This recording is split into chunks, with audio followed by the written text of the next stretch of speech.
ఒక్కసారి భారతీయ జనతా పార్టీకి ఛాన్స్ ఇవ్వండి, మేము ఏందో చూపిస్తాము. ఏదో ఒక విధమైన ఫండ్ తీసుకొస్తాము, సెంట్రల్లో ఎక్కడి నుంచో ఫండ్ తీసుకొస్తాము. మీకు తెలుసు మా దగ్గర గవర్నమెంట్ ఇక్కడ ఏం లేకున్నా మేము ఏ విధమైన డెవలప్మెంట్స్ వర్క్ గురించి కిషన్ రెడ్డి గారు ట్రై చేస్తున్నారని చెప్పి.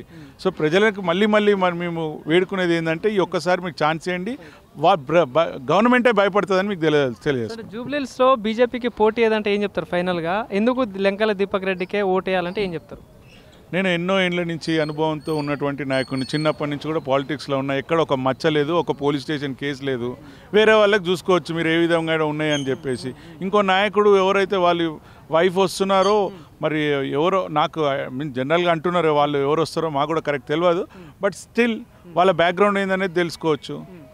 ఇంకొక ఆయన వేరే పార్టీ నుంచి ట్రై చేస్తున్నారు, వాళ్ళ బ్యాక్గ్రౌండ్ చేసుకోండి, నా గురించి తెలుసుకోండి. ఒక ఎక్స్ సర్వీస్ మెన్ కొడుకుని, ఒక ఫ్రీడమ్ ఫైటర్ మనవన్ని, ఇక్కడ ఉన్నటువంటి సోషల్ వర్క్స్లో నేను ఏ విధమైన పనులు చేస్తుంటాను మీరే తెలుసుకున్న తర్వాతనే ఓట్లు వేయవలసిందిగా మీ అందరు కూడా విజ్ఞప్తి చేస్తాను. థ్యాంక్ యూ అన్న.